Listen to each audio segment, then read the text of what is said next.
Hordoftoota dhaggeeffattoota sagantaa Galuu Show kuni akkuma isin beektanii sagantaa keessan torban kan isiniif dhiyaatudha. Keessumaa tokko qabadhee torbeetti isiniif dhiyeessaa turuun koo ni yaadatama gaa. Kan ni beektu. Har'as nama isin baay'ee jaallattanii, nama isin baay'ee kabajanii, anis nama jaalladhu baay'ee kabaju irraa waa barattu jedhee kan hin qabadhee isiniif dhiyaadhe. Nama wajjin jira, nama wajjin argamee jira. Innis eenyu hojjetanii faarfattoota buleeyyii keessaatiin nama tokko qabadhee dhiyaatee jira. Faarfataa Kabaa Fiidooti. Amma dhumaatti turtiin keessan ana wajjin haa ta'u. Baga nagaa dhufte. Waamicha keenya kabajuutiin asitti argamu keetiin guddaa si galateeffachaa. Meeqaanii kallattii dhumaanii yeroo baay'ee namoonni kan si beekanii miidiyaa garaagaraatti sooshaal miidiyaa garaagaraatti si beeku. Faarfataa bayeessa, faarfataa amala gaarii qabu, faarfataa fakkeenyummaa gaarii qabu ta'uu keetiitiin baay'ee jaalatamuu guddaa qabda. Gama faarfannaa keetiitiin dhageettiin kee baay'ee ol ka'aa dabalamaa maaliif warra buleeyyii keessaa kan hin jedhee fakkeenyummaa gaarii qabaachuu keetiitiin dhaloota ammaa keessatti ramadamu tokko kan wajjin wal qabsiisnee kaasna. Seenota kee keessaatii akka mudannoottis akka seenaatti si naasama baay'inaan isa wajjin wal qabeessii kaasaa. Istiidiyoo deemteetu lafa isatti dubbattu caalaa isatti lafa rukuttuutu dhaga'amaa ture istiidiyoo keessatti miilisa kana wajjin wal qabsiisitti nuuf kaasii maaltu? Gaaffiin kun iddoo deddeebinumaatti na qunnama. Dhugaadha duree akkammaa kana miti. Akkammaa kana Waaqayyoo afaan koo bal'ifatee ulfina isaatiif jedhee Waaqayyo callu malee hojii nama jijjiirratee malee miti kan hiisu kan dhiisu Waaqayyo hojii jalqaba anaani nama dadhabaadhaan nama keessumaa afaan gogiinge nama haadha koo abbaa koorraa kan fudhee koo akaakilii koorraa eengeen haala jiru akaakilii keessaa afaan hin beeku garuu giigummaa kun argee soo nama afaan koo dandeenye dubbanneedhanii barnoota keessatti si mana barumsaa keessattis barsiisonni koo eeguu kan dandeenye dubbanne reeffa oduu waaratti kan inni qabatee golaalanii na argu gaaffii kutaadhaa deebisu kanatti beekamaadhaa naannootti sima baay'ee danda'e ergaas dhabuu hin danda'u biroota qaajuu immoo haasa'uu hin danda'u. Egaa Waaqayyo kana keessaan gara kudha lama fixee yuunivarsiitii yeroo galee seenaa gochuu jalqabu gara Jimmaa yuunivarsiitiidha. Yuunivarsiitiin galee ture achi booddee danda'ee afaan gosa miidhaa somneef barsiisummaadhaan hin taatu nameeti gara galchanii muummee barnoota naage garuu yaada eeguuf gara qonnaa achittis FTC kan jennu hojjetti qotee bulaa heenji kennu dandeessu jechuudha. Achi immoo kan fayyaatti jijjiiruu yaadanii heensi achi seenaa dhukkubataa irraa fuudhuu dandeessu. Gara meeqan dhaqee manatti galee achitti dhufee lafa qonnaa qotutti naarree daaraa kun. Jijjiiruu isaanii fedhii keessa lamoo fedhii kooti sababii isaa sababii uumama kooti dandee dubbannee fi wanta dubbii hojii waliin quunnan barbaade haasaa hojii. Ogeessi fayyaa dhukkubataa baay'ee haasa'u qabu. Ogeessi qonnaa qotee bulaa wajjin baay'ee haasa'u. Ogeessi barsiisaan barataa fuuldura dhaabatee baay'ee haasa'u. Sandaaka Poolis Kolleejii kan jedhamu yeroo bara sana keessa warra faranjii Raashaa dhabee barsiisu digirii eebbisu dorgomee argadhee garuu afgaaffii irratti dandeessee investigeeshinii kan jedhamu yakka sakatta'uu kan jedhamu jira. Isa dandeessee baay'ee haasa'aniiti qabxii argatu jedhanii lama yakkaa hojjeterra dandeessee dubbatu hin argachanii. Kanaaf kan muummeen jiruus ana waaniiti garuu tokko muummee tokko naan argamu. Wanatti galeenii abbeen koo muummee tokko itti qaba. Qonnaa qotiyyoodhaan qotu isa naa kenne. Inni immoo haasaan barbaadu jechuudha jira. Warraa koo gadi qaban oola. Achii akka qo'aasaan oola. Achii egaa achitti dhufe gaazexaarraa. Egaa gaafa waa'ee gaaffii gadi gaafa deemu faarfannaan koo ilaalamee akka irraa itti faarfannaan baay'isuu hin ilaalama. Dubbii waaqayyootiin madaalu. Ogeessa warraa dubbii waaqayyoo dubbabaru. Atan yoo hojii yaaniitu dubbii waaqayyoo ilaala. Ilaalanii qaqqabu. Saansordii jechuun afaan oromootiin qaqqabu jedhama. Qaqqabamee ilaalamee keessaa hambisu. Inni kan nuti taa'anii godhu. Kana booda akka ittiin dhufee darbee dhumarratti gaafa ibsu. Yoo galu sagaleen koo yoo lafa dhiite malee danda'e dubbatu. Bahu ture. Amma ifaa yoo ergaan dhaqu lafa dhiitee balbala foddaa balbala namaa cufaa namaa reebee kan dubbatu. Fani dhaabbatanii haasaa akka haasa'uu qoddamanii gaddee waliin. Yoo lafa dhiitu naaba. Faarfannaan immoo isa tokko jala waan dhiitu bana beeknaan immoo faarfanna. Miirri kee lafa dhiitu sana wajjin wal qabatee jira. Sana wajjin gaafa wal qabatu akkaataa dubbii keetii inni fooyya'u qaama ni qabu. Miila wajjin deemu miila yoo nama dhiigooti. Sana ni qaba faarfannaa afaan koo. Kana godhe faarfannaa faarfanna. Egaa faarfannaa koorraa lafa dhiituu kootu dhagaadha. Kanaaf Xabriyaan Gosee jedhamu ammallee yeroo baay'ee kakkaa'u. Ijoollee sanaaf abbaa keessa faarfataa beekamuudha. Isaan waraabbiis hojii yeroo jalqabaa hojjetti isaan tuude soonii kan jedhamtu ta'e tokko jirti. Lafa ciifti ishee baay'ee jaakii baay'ee nyaatti karaa gitaara socho'aatti kaa'u kiiboordii cimaan kaa'u hanqina maayikii nu dhaabannu chootti jedhanii dhaabannu ol bukkee dhaabannu chootti jiibtee chootti kaasii keessa gashan kaasii gadi qabanii waraaba. Soonii namaa achootti yeroo lafa dhiitu sagalee gosa faarfadhuudha miila kootu hojii keetti. Agam sirriitti dhaga'ame. Kana maal wayyaa sagalee keetiif immoo kee waliin gudaaluu baay'ee caalee jira beekti kedha. Dhiisuun dandeessa kan dhiisuun danda'u jedhe. Isa lafa rakkatu sana. Dhiisuun danda'u. Kana booddee nama asaffaa jedhamu qofa jedhama. Cimaa baay'ee. Soon laaga shaadani. Inni koo salafa dhiisuun danda'u.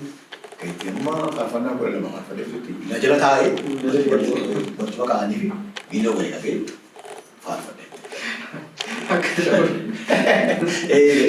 Akka dabalu kun akka inni lafa fuudhee dhiibnee gadi qaba. Garuu dhiituu dhiibnee yaada. Waanuma achi tosii faarfannaa. Faarfannaa faarfannaa. Ergaan kee darbaa jira. Ergaa kee dabarfatamaa jirti. Barbaachisa faarfannaa sagalee koo gaarii. Garuu sagalee sana lafa dhiituu caali malee. Mee ammoo akkamii? Amma gaa kun egaa yeroo dheeraa baay'ee. Waggaa 20 olii 28 25 faarfannaa koo tokkoffaan bahu. Egasii booddee egaa lammaffaa sadaffaa lammaffaa ogeessa qaal girmaa jedhama andana amskiiloodhaan istoodiyoo qabu. Gaafa dhufee gochoota dhabee lafa dhiitu mucaan kuni nagaa gaafachuu dandeenya. Waa'ee faarfachuu dhiisaa jedha. Nagaa gaafachuu dandeenya kanaaf hojjechuu danda'u ilaala. Achaan kirrii koo tokkoffaa argate garsiisa. Isa miti achaan dhaggeeffatee inni istoodiyoo keessa galiitii dhaggeeffadhu. Istoodiyoo keessa garasiisa. Naati cufan. Kana booddee yeroo faarfadhu sagalee koo dhaga'amu bareede. Gammade. Fiigaa dhufeen balee ilaala. Isa hoo isa miti. Kana booddee namoota bilbilee waan. Dhugaa dhagaraati. Namoonni yaa'ee dhufanii istoodiyoo keessa guutanii. Wanti dhiphisa lafa. Abinaan jedhee namoota kana dhufanii yoo dubbatu illee dubbatu yeroo faarfatu ilaalaa inni. Egaa waa'ee siyaasa museen tun hiikamin sokkee marara. Haramtuu hiikama. Garuu afur qulqulluutu naa hiikee akka ittiin tolu kirrii gosa sadaffaa irratti faarfannaa tokko lafanii yookiin arfaffaa irrattis akkasuma shanaffaa irrattis akkasuma hin amma gaa lafa dhiitoo eenyu dubban. Maal jechuudha amma qulqulluun gaafa jireenya kee dhuunfatu osees godhu faarfannaa qofa faarfannaa godhu waa hojjechuu miti. Itti darbee jireenya hundumaa kan haasa'u illee godhe jira. Amma.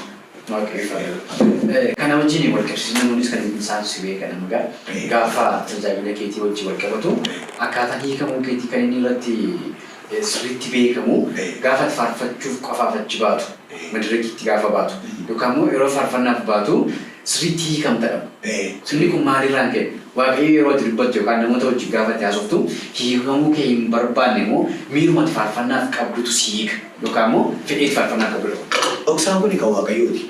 Waaqayyo kan barbaade hojjetaa waan Marree ishee afaan keenya beeknee namaan beeknee afaan ishee waa beektu akka isheen afaan nama haasoftu godhe gaafata. Ani immoo nama waan ta'eef waaqayyo maal godhaa giingeen gara dhumaa kana Isaayyaas keessa jira. Afaan giingeetiin hin faarfataman. Hojjaa jiru. Isa ta'u irratti raawwate. Afaan giingeetiin faarfataman. Afaan giingeetiin stiil giingeedha garuu faarfannaa barbaadu. Jechuudha kun egaa ana jechuudha. Museen immoo Museen ni qabu. Haaroontu wanta jechuuf jedhu ofirra qulqulluudhaan konnekshinii qabu. Haaroontu qabu wanta naasoo jedhu Haaroon kiluu godhaa Haaroon immoo hiikaaf dubbataaf. Kana godhe keetii walii galu. Malee haati manaa hin beektu. Haati manaa Musee hin beektu. Haaroon iddoo parpasii ergaa sana jedhee Haaroon itti kenna hiikasa. Akkuma afaan haaraa walii hiikaa jechuudha. So akkuma maal godhee Haaroon immoo afur qulqulluu ta'e. Haaroon bira naadhaa qabu. Baru kan bara qulqulluudha. Bara rifaayifaadha. Bara jijjiirama. Bara haaraa. So akka maal laa godhe afur qulqulluu keessa dhuguni kuni mallattoodha. Yoo dubbadhu nagaa gaafachuu danda'u. 90 illee qabu nagaa kennu. Salutaa jedhama doktorii amma ergaa jira. nagaa gaafachuun dhabee gaafa lafa dhiitu dhiisne nagaa siin gaafa dhabe nagaa naa gaafate. Boleessi koo yeroo nagaa gaafachuun dhabee kun akkasii fayyaadha aayiraan fiigedha nagaa siin nagaa wal isaanii fudhaanii na booddee bo'an namoonni garuu faarfannaa isaa moo'ee nagartu. Faarfannaa isaa moo'anii isinii fi ni gubee nagartu. Kana booddee gaafanii aana nama arraba giidee eessa na waamte akka museedha anaan na dhiiba iddoo hojii kee waan na badaafte famaalan jedha atoo gooftaadha giingee kan hedduu beekaas wannaadhaas kette kan hedduu jamaadhaaf naafaaf akeeka qabda jireenya namaa waan gaarii yaadda jamaadhaaf naafaaf akeeka qabda jireenya namaa waan gaarii yaadda jedhudha. Hundumtu bo'an inni kaan hin bo'e inni kaan afaan dubbata inni kaan duwwaa isaatti tolfii dhawu warri keessuun sanii qabu namni fedhi bahe hin bo'e inni kaan maaliif isin dubbachuu dhabe faarfannaatti garuu hin jedhu waaqayyoon sanaa maal godhaa hin jijjiiru chaanaalii waan keessaa wanti faarfannaaf kaa'e qaba waan haasawuuf kaa'e moo waan qabu yeroo sanaa vertiikaalii waaqayyoo qulqullinatti gargaaru bara haadhu dhufee afaan qoyya faarfannaadhaan yeroo mana horizontaalii mana yaasoo moo kan kooti kabaadha hingeedha.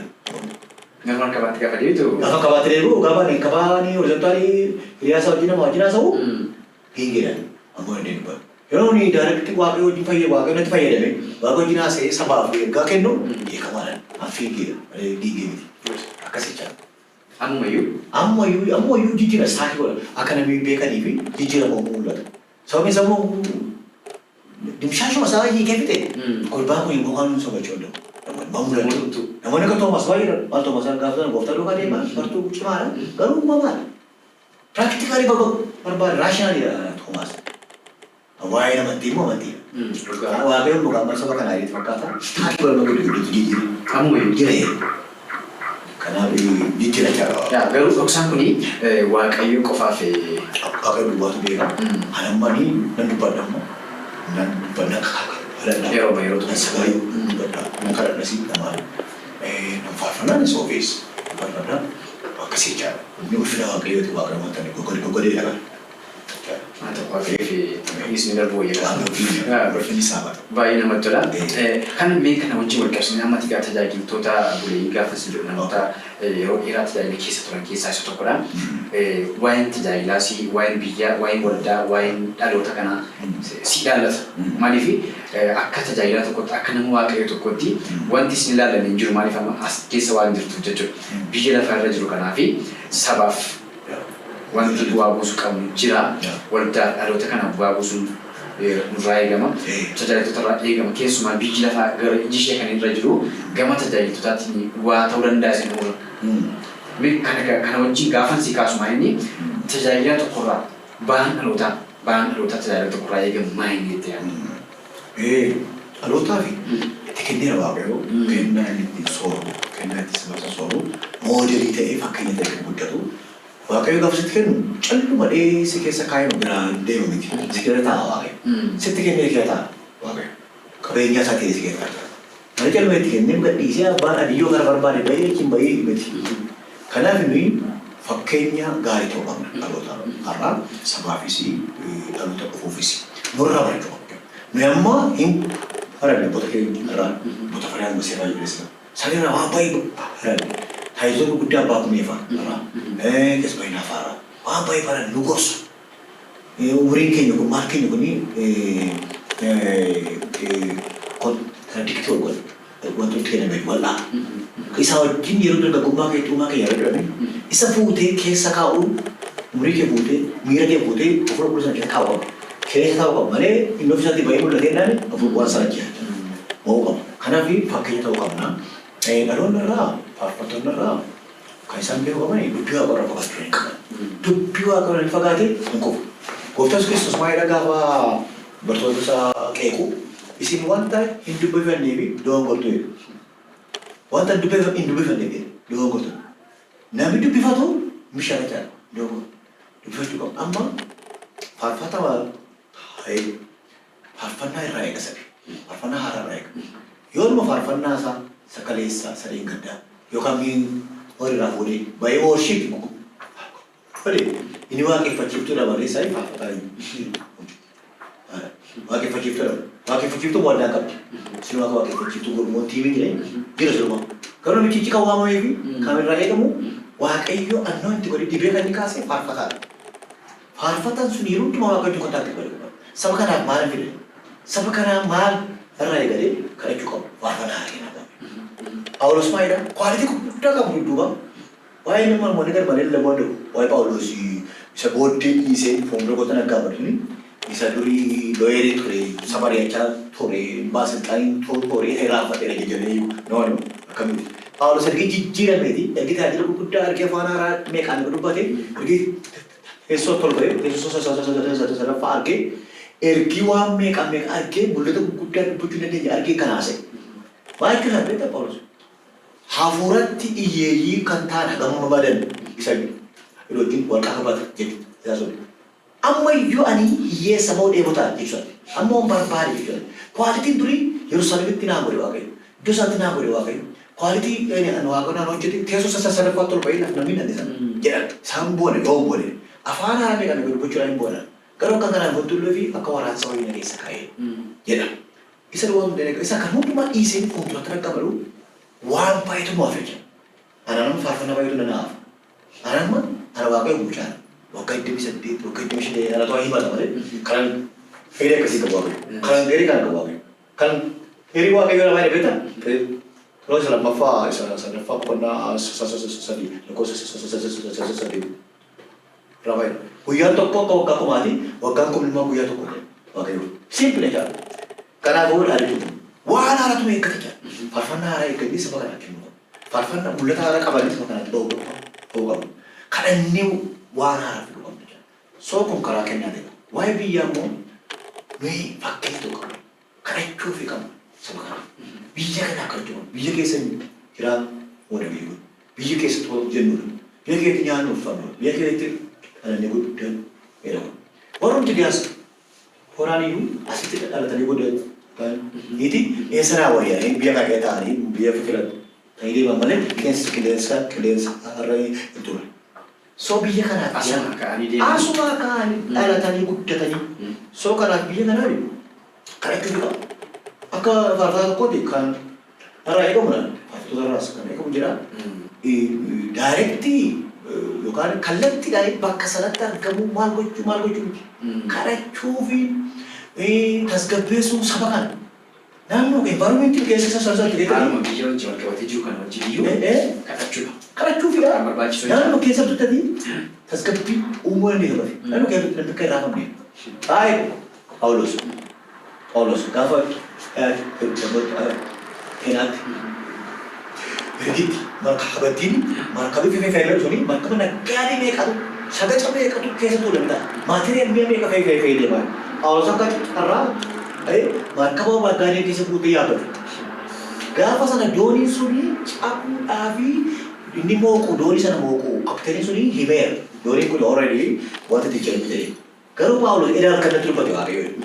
Lubbuun tokko waan ta'u markabichi garuu gadaa lafa dha'ee akka hin taane taa'e. Hundi keessa nyaadhaa'e. Nyaata keessa nyaadhaa'e lagatinaaye.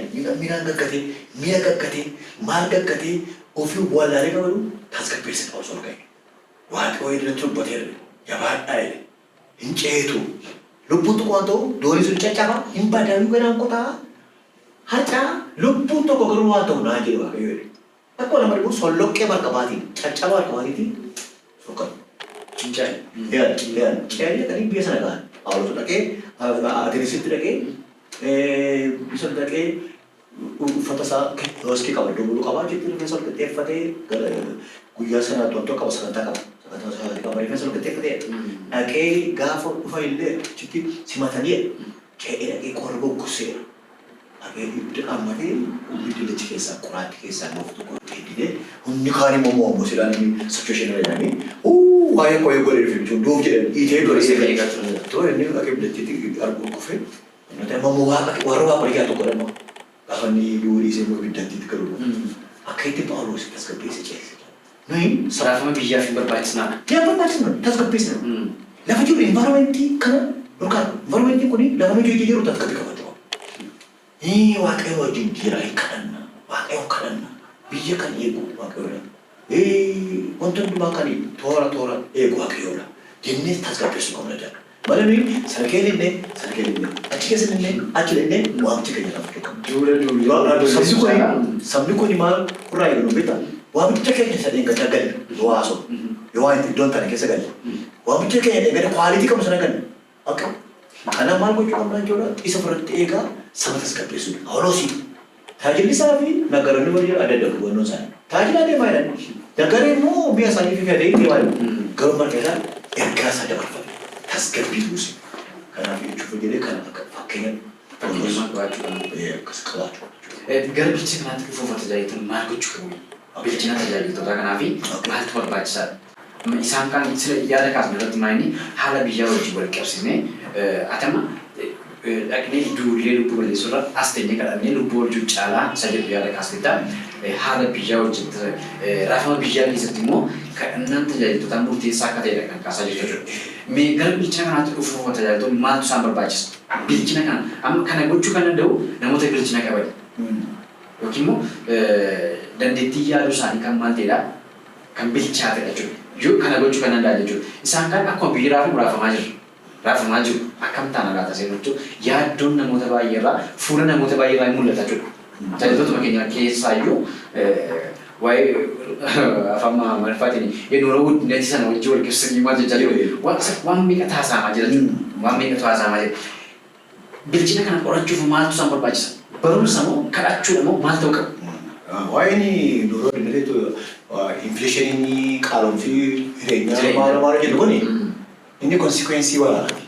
Kun biyya kamii dhaqee? Biyya eessaa dhaqee? Konsikwensii waraanii qabudha. Wanta waraanni fidu, wanta walloon dhufu, raafoon biyyaa dhufu, hojii dhaabuun dhufuun akka qonnaa qotu dhufu maal qotu dhabu gara beela fida. Gara qaayinas ija jireenyaa fida. Kuni biyya kamuu dhaqee? Biyya waraanni Veetinaam seenaa qoradhu iddoo kamuu dhaqee? Hundumtu akkasii gargaarsatti guuru. Gargaarsa biyya guddaa daddagaa irraa gargaarsatti guuru. Maaliif lafi dhibee miti qonnaan dhibee miti akkatti biyya jiru. Kun konsikwensii waraanni goomoodha.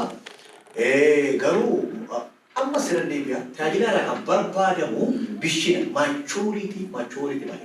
Kun immoo inni nuyi haala laalanna miti. Hayya laalannas miti. Hayya laallattus hin taanu. Hayya laallattus hin taanu haala laallattus hin taanu. Sochooshii haalii yoo taane nu durumaa sochooshii nuti bareedaniiti tajaajila jedhu. Durumaa sochooshii miti. Nuyi sagalee waaqayyoon adda bahu qabna. Sagalee waaqayyoo waan nuti qabu. Deebiin badamas. Sagalee waaqayyoo waa'ee qaala'insa jireenyaa, waa'ee raafamuu biyyaa, maal biyyaa, waan ta'u hundumaa doonii Phaawulos yaabee wal qabsiise. Waan ta'u wanta raafama wajjin wal qabsiisu qabu. Phaawulos ko ede fixee dhukkule. Ede waaqayyo dubbatee kun tokko waan ta'u jedhe ede dubbatee malee har'a dubbatee jenne. Phaawulos doonii keessatti mana dubbatee tu raafamaa yoo hin jenne. Ede nutti meera waaqayyoo doonii kun raafamaa garuu lubbuun tokko waan ta'u. Garuu dooniitti immoo akka lubbuun namaa meeqa dhumutti raafamte. Akka tokko namni tokko hin baane raafamte. Garuu lubbuun tokko waan ta'u. Ufuma nyaata isaanii gatanii ta'e. Ufuma nyaata kala gatanii nyaata nyaachise qabu qaba. Lubbuun tokko waan ta'an hin ceeran. Rakkoo hojjetan malee. Shoomalus baay'ee jennaan hin ceeran. Hin dabarra. Kana keessan baana. Hin baana. Forecast gochuu qabna. Fuulduraa qabna. Akka biskileetti shaakalu. Akka biskileetti shaakalu. Biskileetti shaakalu. Lafa ilaalii jedhu.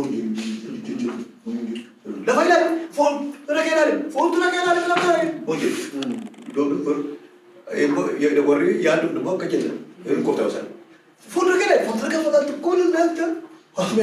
Fuuldura kee ilaalii. Akkas. Fuuldura kee gaafa ilaaltu yoo ilaalta jaala. Isa waan ilaalta jaala. Yeroo hundumaa foonu. Horii keenya kan yeroo isa nu waamne. Fuuldura keenya gaafa ilaallu isaan ilaalaa jira. Bukkee keenya lafa gaafa ilaallu isa raafamuu ilaalaa jira. Isa iyyuu ilaalaa jira. Isa boo'u ilaalaa jira. Qaala'insa jiru ilaalaa jira. So tajaajila ammaa tokko yeroo kana baay'inaan ogeessi callisa.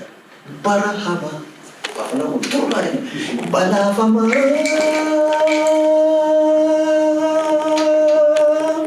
kana keessa ogeessa kan ta'uun callisa dubbiin danaa sa'uu hin hambisa Amaaf gaarii gargar baafata warra kaaniif jalqaba laata dhaabadheen jira kan se'oo of eegu kaa jarjaraa riqichaan ce'u dhaabadheen jira kan se'oo of eegu kaa jarjaraa tokkeerran ce'u jedha. Kuni bara hamaa keessa ogeessi callisan jedha ajaa'iba gurgura fakkeenya keessaa callisan callisee jechuun hin taa'amu itti himuu qabete iddootti callisatu jedhu yeroo itti maatiin monaa maatiin kuni yeroo sun jilbi biisiidha isa jilbi hojii irratti jilbi biisiidha sagalee waaqoon jilba ergaa waaqoon ka'e yeroo isaanii tokko waaqayyo maltii hojjeta maltii waa'ee biyyaa kan caalirra moori moo hojjetu caali mul'ata nuti xaqaxaqa jedhama. Asirratti qabu wanti darbame tokko jira. Ogeessiin callisa gaafa jennu yoo ogeessonni callisa eenyumaan dubbatu waa'een biyyaa si ilaallata waa'een biyyaa ni ilaallata. Dhaloota kanaa eenyumaan hin galche waa'een dhiiga nagaruu waa'een balisa dhaloota kanaa yoo ogeessi callise yoo dubbatash. Callisuun kun maaliif barbaachisa? Macaafni qulqulluun callisa gaafa maal jechuu barbaadu? Isa kana sababni akkamitti taawwatu? Tole ogeessa jechuun professionally nama dokteerii maaloo miti. Wisdom isa hin godha. Malee knowledge miti. Wisdom isa hin godha. Knowledge isa artikuleet godhe tamaartee PhD hojjetudha, political science hojjetudha, neersii taatudha, injiinarii taatudha. Knowledge. Wisdom hin godhu ogummaa isaa dhuunfaa waaqaa nama waaqaa vertikaalii. Ogeessa jechuun waa ogummaa waaqayyootiiti wanta namni keessa bu'u wajju keessa bu'u ta'uu jechuudha. Yoo namni diigidhaa jissi kana dhee hin jissu jechuudha. Ogummaa sanatu si callisiisa malee hin callisaa duudaa ta'eetii abbaa fedhe farduu ayyuusu haadhaan qala'uu keessa nagashuu edha miti maachuudha yeroo kuni ogee callisuuni ogeessi kana qabsiisa. Hin callisa du'aa miti ogeessi hin callisiisi isa jibbal hin callisiisa hin callisiisas hin ceesisa. Maaliif yoo namni hundumtuu gara ogeessii qabu ta'e ogeessiin jiru ta'e karaan mul'atu jiru taananii sabi gara garaadha. Mul'atu jechuun jechuudha abbaa ogummaa kana abbaa ogummaa fedhe mul'ate. Ogummaa sun maal maachuriitiidha mishiidha.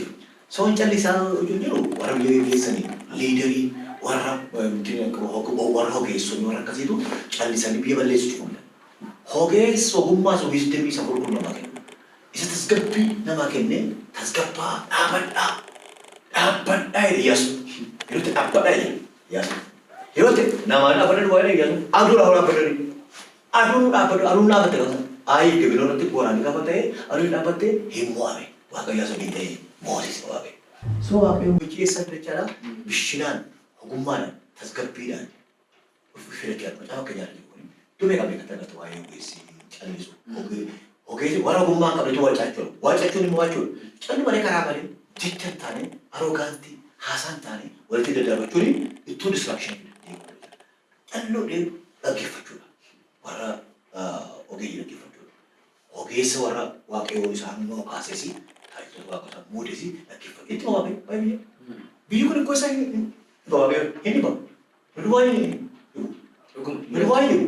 Waaqayyoon hin dhiba. Kanaaf waaqayyoon dhaggeeffachuudha. Waaqayyoon ogummaa kenna. Ogummaa gaafa kennu ogeessi guddoo kaasa. Ogeessi immoo hin callisiisasi hin callisasi. Bubbeen gaafa kaate gab jedhee qoftaan bubbeetti maal gochuu dhufte garagalchuu dhufte doonii.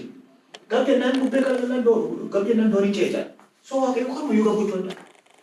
Oolaan kanaaf waaqayyo gargaara kadhachuu qabna. Tajaajiltoota irraa ammas kan hin eegu wal barbaade kadhachuudha. Kadhannaa dubbisuu. Malee afaan haasa'u duwwaa nama godhu.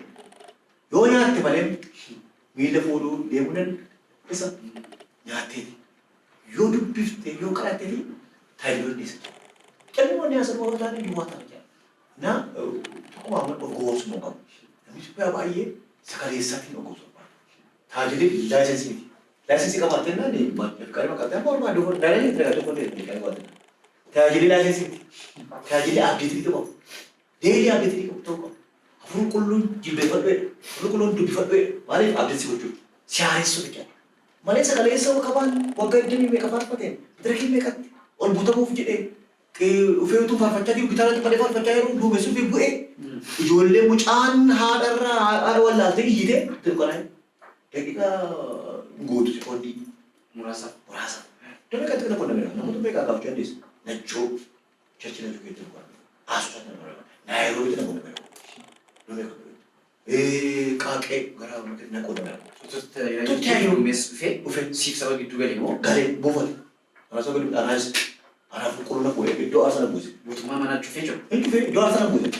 Gara boleh apa sok kurang kalau namun ni nada apa. Nada apa oh kalau buku buta mera. Ano buta guru lagi doa sa church makan sosi.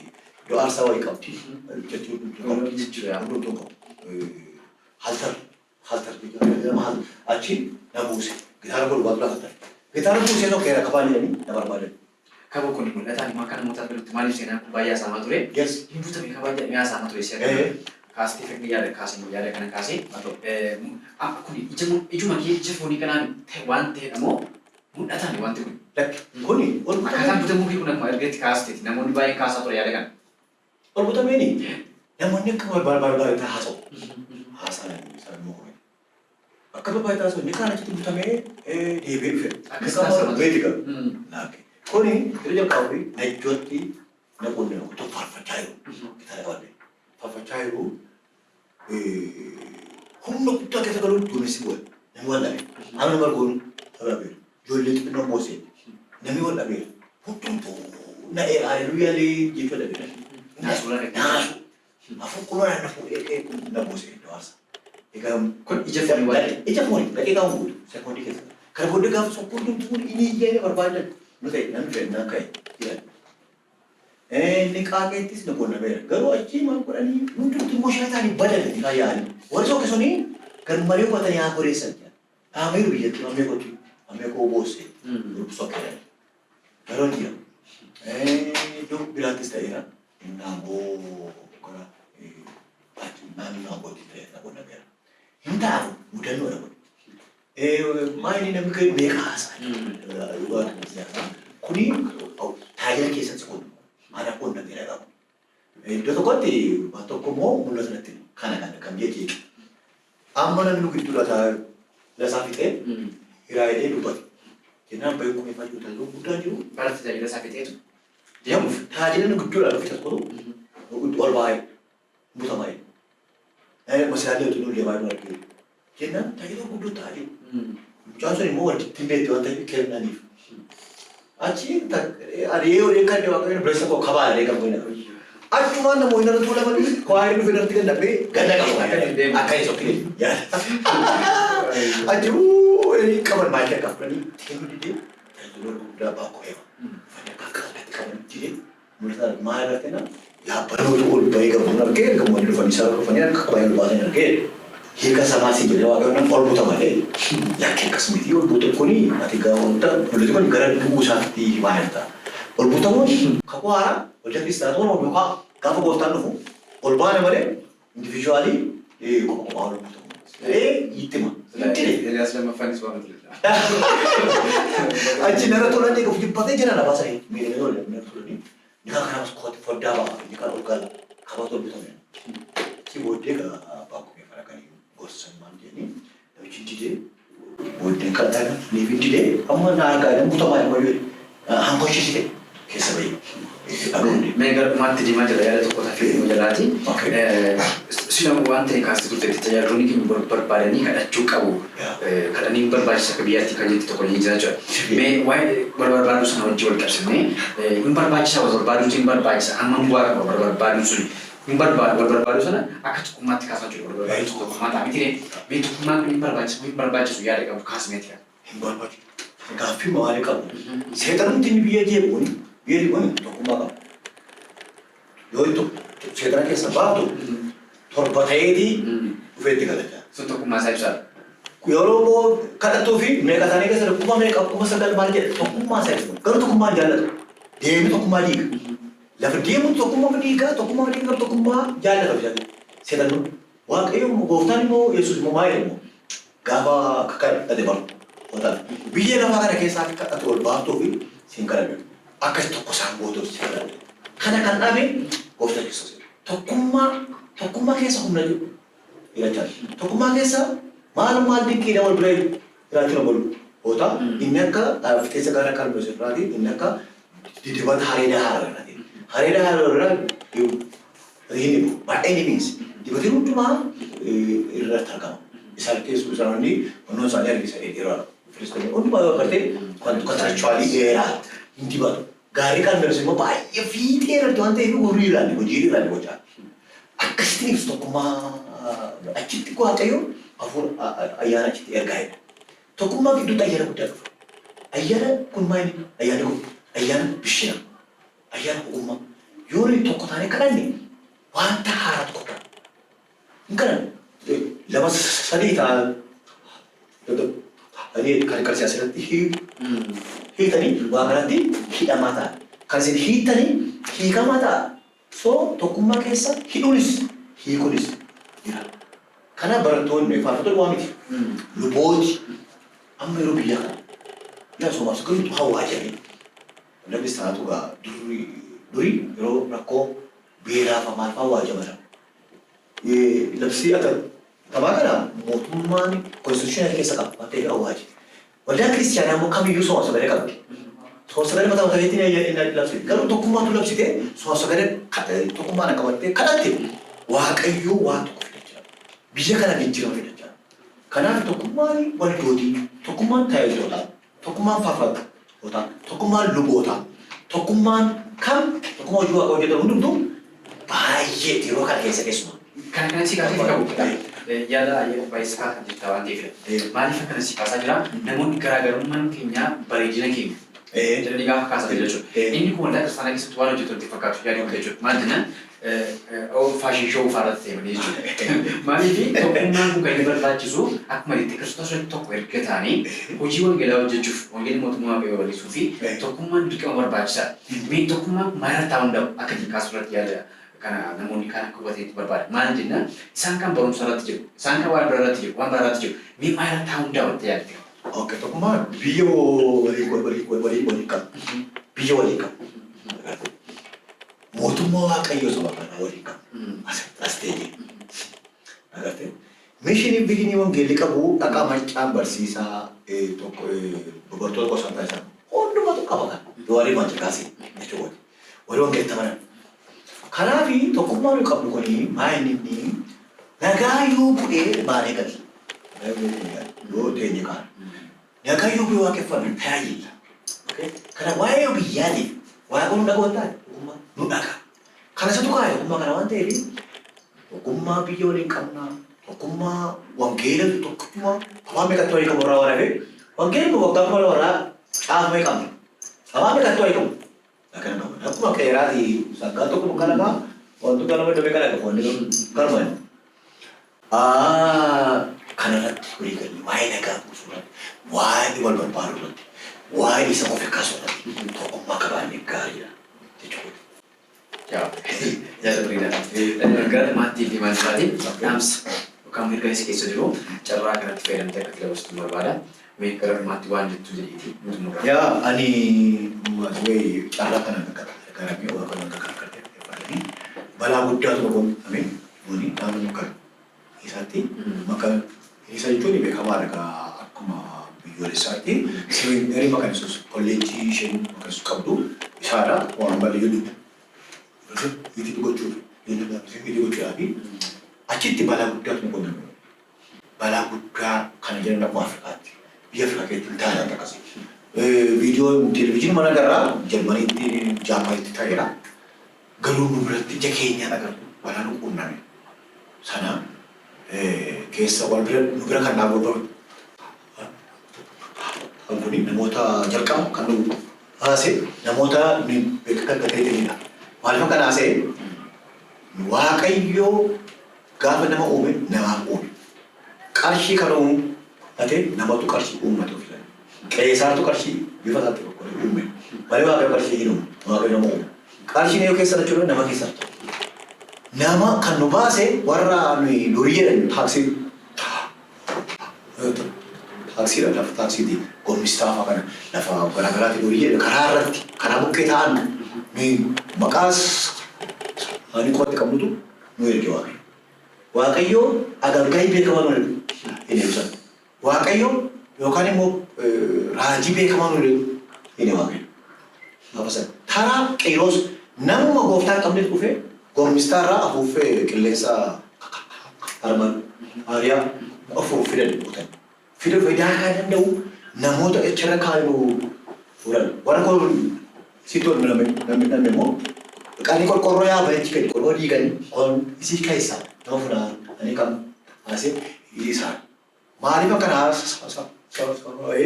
nuyi nama maasaa jaalladha jechuu qabna jechuudha. Abaluu keessa abaluu fidanii qommoodhaanis maaliif godhee yeroo qabna jechuudha. Biyya lafa kana keessa filosoofii ayidooloojii meeqatu wal quunnama walii hiita kiristaanitii ayideentitii fi maayilinni waas adii ayideentitii kiristaanitii kanaatii fi yeesii musliimii maaluu barbaada. Kun waan dhiita jedhu yoo kiristaana heeraa waan hafe obboloota koo obboleessa koo jaalladhu taanaani kun heeraan qofneeraan beekama. Kan nu baase eeggadda qomoo koo keessaas miti. Yookaan warra qomoo keessaa miti kan nu baase. Yookaan immoo kiristaana beekamaa cimaa tokko dhufee haaleluyyaa jenna kun miti. Nama gooftaan qabnetu warra loorii dubbatti qabnetu dhufee lubbuu isaa kenne qarshii kenne miti. Lubbuu isaa kenne daakaa daakee qorroo dhugee haasefte. So nuyi nama namummaa isaatti jaallachuu qabna jechuudha. Hiriyoota jaallachuu qabna. Nama jaallachuu qabna. Kanaaf karaan qabee namoota gara hundumaa gargaarteef namoota hedduudha. Namoota baay'ee qaba. Daawwata. Kanaaf waaqayyo nu galate xiyyeeffadhaa. Kana haasaa. Waaqayyo si eebbisu.